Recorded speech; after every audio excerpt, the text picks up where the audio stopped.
can't think of any more human activity than conducting science experiments. The game I play is a very interesting one. It's imagination in a tight straitjacket. The beauty of a living thing is not the atoms that go into it, but the way those atoms are put together. What I always think should be the basis of education is not answers, but questions. We should teach kids how to question.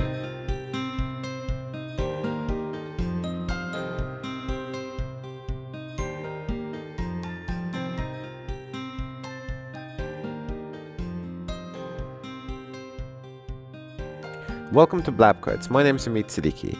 In this abridged episode, Meow talks about the exponential growth of technology.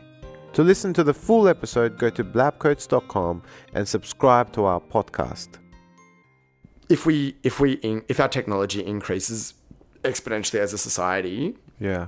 what does that look like in 2030, 2050, 2080, 2100, 2200? And are there points where events happen that technology is advancing so quickly that you can't see past them, right? So things like, I've spoken about this a bit before in some other lectures and stuff I've given, the first iPhone, like think about how instrumental smartphones are to our daily life. Man, iPhone 1 came out in 2007. That's 10 years ago. It's not long. Not long at all. Look at the reiterations now. Now iPhones are pretty much obsolete by the time they roll off the factory line. We're just getting 3 iPhones a year sometimes. That's crazy. But that might be one a month at some point. Then it might be one a day. And this is how technology happens. And we think it's ridiculous until it happens. And when that sort of stuff starts happening, Moore's law still holds true. That's crazy, right? Right. So the amount of transistors on an electronic device doubles every 6 months. People thought that was amazing in the 80s and the early 90s. But with exponential technologies, it's actually more exciting in the late stages of it, right? Right. Because if you think about like one drop of water in a football stadium doubles every minute, right? Yeah. We'll say it takes 24 hours to fill it up. Up until like 23 hours and 59 minutes, the water isn't even at the barricades, and then all of a sudden it's full. So It's towards the end that these exponential technologies get exciting. So this is why I'm like, fuck, why aren't people getting more and more excited about Moore's law? Yeah. That computers becoming doubly as powerful every 6 months. Because that's exciting now. Not back then. Fuck, who cares if you got like 16 to 32 KB of memory? Like, now I can play Pac-Man in color. So the exponential technology gets very interesting in the later stages. So what that means for us now is, we've got really early baby AIs coming online. And when we talk about AI, it's a tricky one, and a lot of people in the industry don't like to talk about AI as AI. They call it machine learning. But, we all know the purpose of us doing this is to create, make ourselves gods by creating something in the image of ourselves, right? Right. So it is artificial intelligence. We've got, super early general AIs coming on that can do all sorts of stuff. You can teach them like you'd teach a child. Yeah. So these don't just do one job. We think about AI right now as being able to do things like, interrogate big data, replicate highly specialized jobs like accounting, paralegals, all this stuff, do things like writing news articles. So it's like, really simple stuff that requires some crazy programming. So for a human, it might be trivial. For a computer, it was hard. But in like 2013, 2014, we start to see this exponential rise of AI and machine learning. And like, it doesn't take a genius to work out that like, the end goal of that is going to be a recursive self-programming entity that is limited only by computing power. If computer power is doubling every 6 months, how long before that thing becomes smarter than us? And it becomes smarter in different ways as well. Yeah. And also, when we think about this doubling effect, it goes from not having the consciousness or complexity of a bacterium through to an ant, and that doesn't seem like a big leap. Yeah.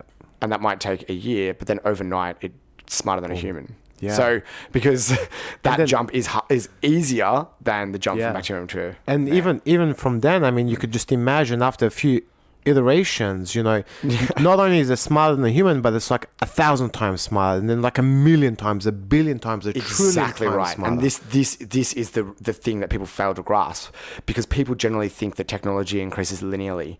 It breaks our brains to think of it exponentially. Yeah. Even when we're thinking about things like phones, right? I still think of the iPhone as a linear progression, even though I know it's an exponential one. Yeah. So it's really difficult for our brains to grasp this. It's what you were saying. It's hard to see past that horizon because It it's is. advancing so quickly. Do you And it think gets harder. So predicting the future gets harder the closer we get to these events. So we think there's a big one coming up in like 2030, right? This is the year that we're talking like, you know, human brain level AI. We're talking, you know, matter compilers. This is what's on target at the moment. So, and we're talking like a year later than that, people on Mars. So like, you know, we got exciting times ahead. But in the 1950s, it's pretty hard to predict what would be happening by 1975. By, you know, the day before the internet came out, it's impossible to predict where the world will be in 25 years. Yeah.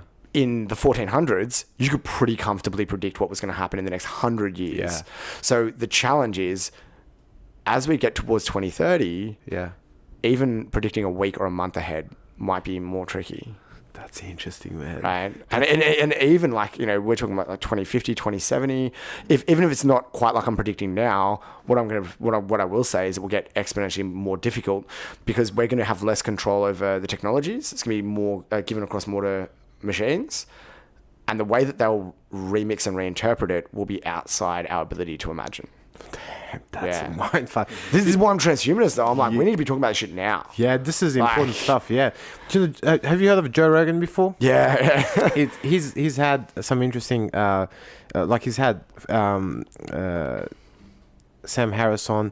He said he made an observation which I thought was very interesting. He said that, you know, it seems like human beings, that there seems to be this drive, an intrinsic drive to create technology, and it's almost like we are the caterpillar that's going to give birth to the butterfly, and we may in fact, in this transition going from a caterpillar to a butterfly, we may be that caterpillar turning into a butterfly, but we may also be the biological parents of a technological child Definitely. that would make us obsolete.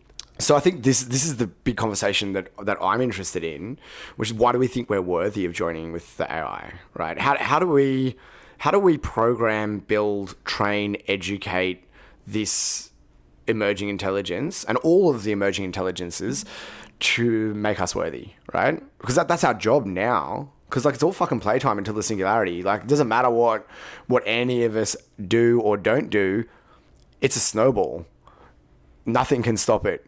Any one person, Musk, could get taken out by a sniper tomorrow, and this would still happen, because you can't. That progress is, as you said, it's like, you know, this overwhelming drive, and that's why when people talk about like trying to slow down technology and put barriers in the way, I just laugh. Like, Yeah. it's never going to happen. Like, you've never been able to stop it before.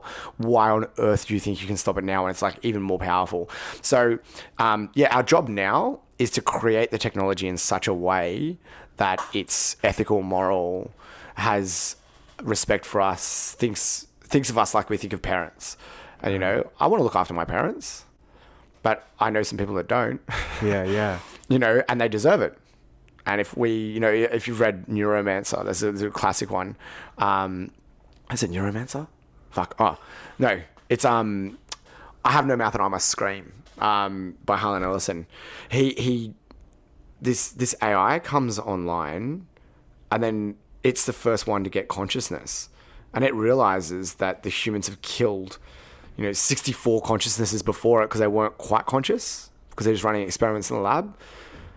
And they're just like, fuck you, and it just launches all the nuclear missiles in the world, right? So we need to think about this stuff, especially when we're doing when we're working in the area of things like consciousness, Yeah. even if it's just basic research, there needs to be ethics involved in this. Oh yeah, definitely. I mean, I can imagine if we're not responsible the way that we design these AIs, that the AI may feel like, okay, I'm going to work in my best interest and survive, and you know what, the atmosphere is filled with too much oxygen, and that fuels oxidation and rust in my machines. Let's systematically, slowly, get rid of the oxygen level in the air, and as a result, all the humans die. Life as we know it will change completely, so that they can survive. And Exactly right. And so one of the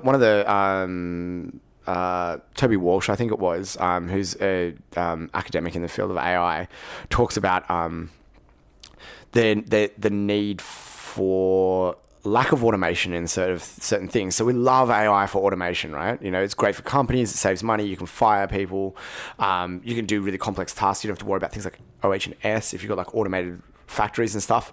But one of the side effects of that is that when we start automating things too much, if there's no human there pushing the button, then it can go in a direction that we don't want, and it's not good for us. So he's saying there should always be human stopgaps, and things like, even if there's self-programming, reprogrammable computers and things like that, that they don't have access to every single system, that there is always some human that negotiates or something along these lines. He also interestingly made some comments about the fact that he thinks that there will always be jobs for humans, which is something that I don't agree with. Yeah. One of the big areas he said was some jobs we like humans to do. So there's things like administering euthanasia, giving marriage celebrants, things like this. We'll probably actually never have AI for that, because we actually genuinely want humans to do this. That's interesting. So for the guys who want to keep their jobs, this is what you do. You get into the industry of killing people and killing people through marriage. That's it. It actually is exactly right. Why on earth you would want to keep your job, I don't know. I'm happy to be automated out. We just got to make sure that I get looked after afterwards. Yeah. Thanks for listening to Blab Codes. Rate and review our podcast on iTunes or wherever you get your podcast, because it does help us spread the word. And if you like what we're doing here, then help us grow it by sharing this with a friend of a friend, or your mailman, even your mailman's mailman. We also want to hear from you, so send us questions or comments to blabcodes@gmail.com. And if you have any interesting questions or comments, then we'll talk about it on air.